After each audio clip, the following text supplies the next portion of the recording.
Hi everyone, Helen Blunden here. Hope you're happy, healthy and well. It's time to talk about a new book that I'd like to share here with you, and it's something that you may have heard of and also the author. It's Ford Madox Ford and the story is The Good Soldier. I picked this up at QBD bookstore in the city, and I'll link the video where I talked about this book and why I picked it up. Ford Madox Ford, that's an interesting name, isn't it? Double-barreled, I guess, with the two similar names. I thought it was a really cool name. As I read this book and then started getting into the biography of Ford Madox Ford, there was a reason why he had changed his name to this particular name to try and get away from the different females who were chasing him. So he's got a very interesting character to read about. He was also mentioned in Ernest Hemingway's A Movable Feast, and as I started reading about the biography of Ford Madox Ford, it came to pass that Ernest Hemingway couldn't stand him, and many of the other writers of the time also didn't like Ford Madox Ford, which I found really interesting because it kind of sets a scene in your own head about the type of person that he was, or he may have been. Certainly he was a very interesting character in the sense that a lot of women chased after him. He seemed to have affairs, and I seem to think that this book was similar to him in some way. He wrote it when he was 40 years old, when he was having a whole heap of different issues with all sorts of women, and I think it comes out quite strongly in this book by the different characters. Now, this book was written and published in the early 1900s. When I started reading the book, I felt as if I was reading like Virginia Woolf, because the way it was written was very unique in the sense it was an unreliable narrator. Nothing was in a chronological order. In some way, I want to describe it as, okay, picture this. You have a girlfriend or a boyfriend. They've broken up with their partner. You meet up with them, and what do? You start talking, well, they start talking about their relationship, everything, how it started, what went wrong, what happened, the situations, what they said, what she said, what they did, what she did, blah, blah, blah. And you're going around in circles. That's how I felt reading this book. It was as if there was someone, the protagonist here, John Dow, who we don't really know his name until quite late in the piece, talking and recounting aspects of his relationship with the three other people in this book, four actually, over a 10-year period that he knew them. Now, this storyline is so convoluted and there's so many different plot twists, but ultimately what happens, it is a story about two couples who come from very different backgrounds. There is John and his wife, young wife Florence, who come from America. Very rich people. They're at the spa town in Germany of Bauheim because Florence has a heart condition and she needs to go and take in the waters and relax. And John is there as a newly married couple to look after his wife, to ensure that she gets the care that she needs. Or does she? We find out later on she's having an affair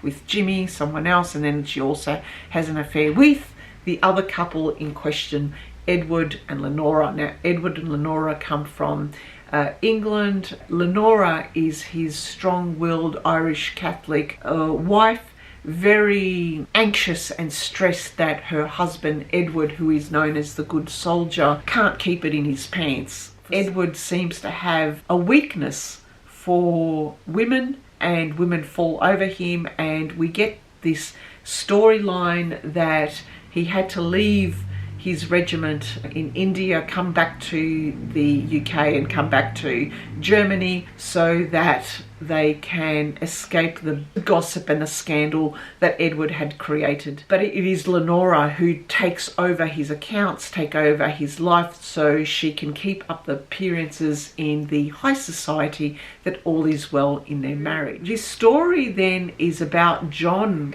talking with Lenora many years later and talking about what actually transpired in that 10-year period and the difficulties, I guess, of both Lenora and of John in trying to understand what was happening with regards to Edward's affairs and also what was happening with Florence. Throw in a lot of affairs, betrayals, suicides, you name it, it's all a bit of a mix. what we get in this book is a confusion, a very all circular confusion, a teasing out of the plot.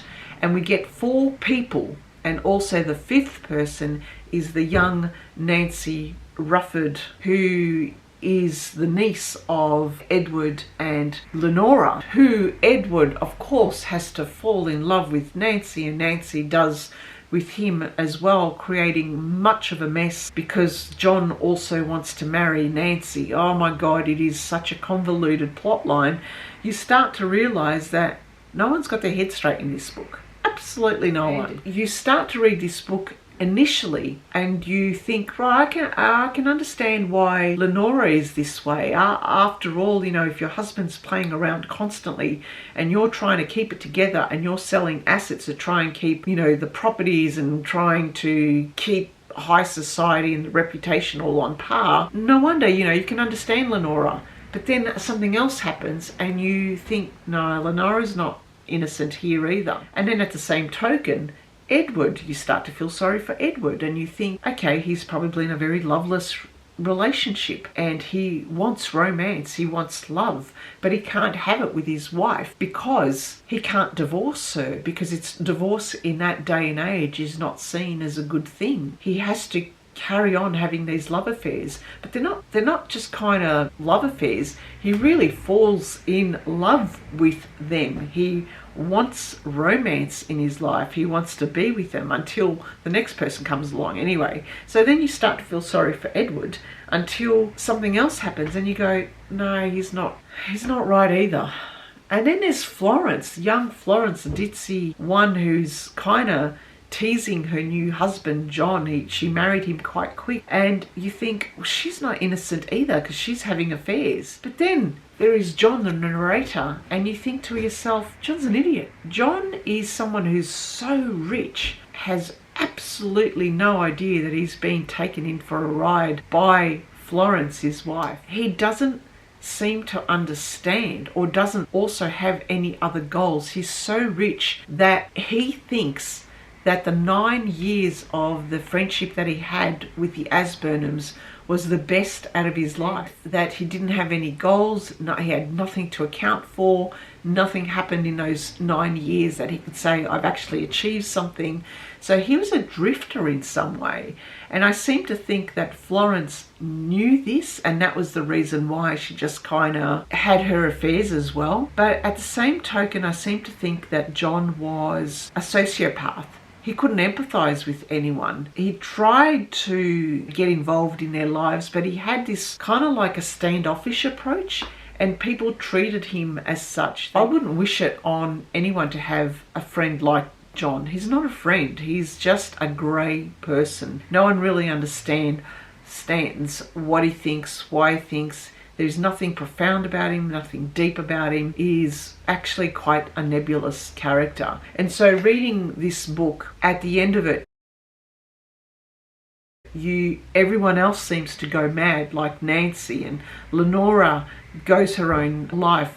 Edward commits suicide, so does Florence. And you think everyone who seemed to have some kind of profound meaning in their life, or wanted passion, or wanted something to show for it, something bad happened to them.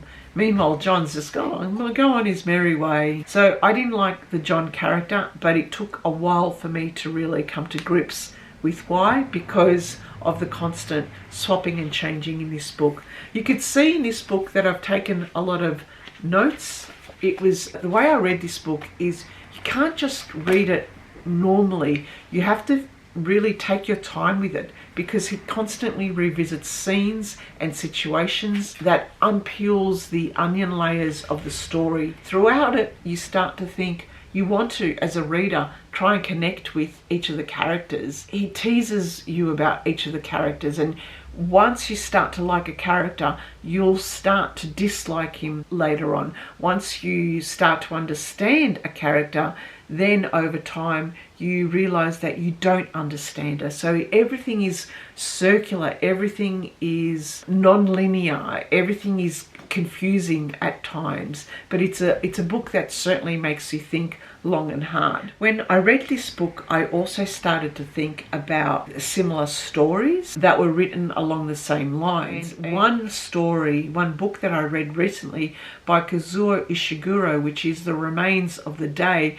which was also written in a manner where you have this butler talking about and recalling the story of his life as a butler and working with his master, but not knowing the background as to what his master was doing at the time. But the difference here with The Remains of the Day was that in the end, I actually quite liked the butler and understood what the point he took and why he took that point, from what perspective he took.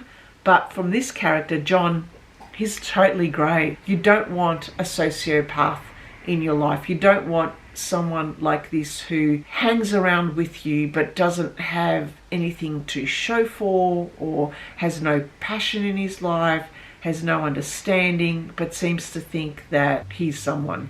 The book also reminded me of aspects of Ian McEwan's book Chesil Beach, about a young couple, and I think it was in the 60s, of this young couple trying to consummate their marriage and not really understanding what that was like. And they grew up, I guess, in very isolated households.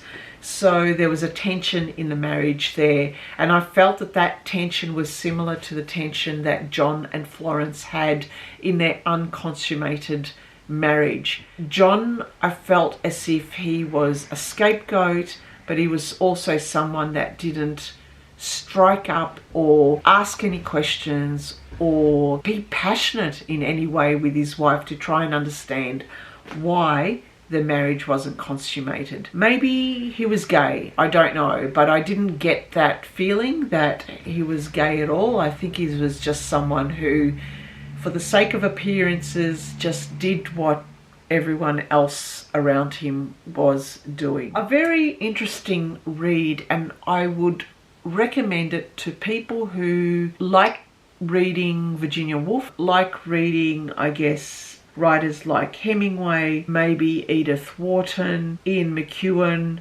Graham Greene. That was the kind of feeling of the type of writing. It's not written in such a way where you can read it in the one sitting. I think this book took me some days to read, I think over a week, because I really took my time.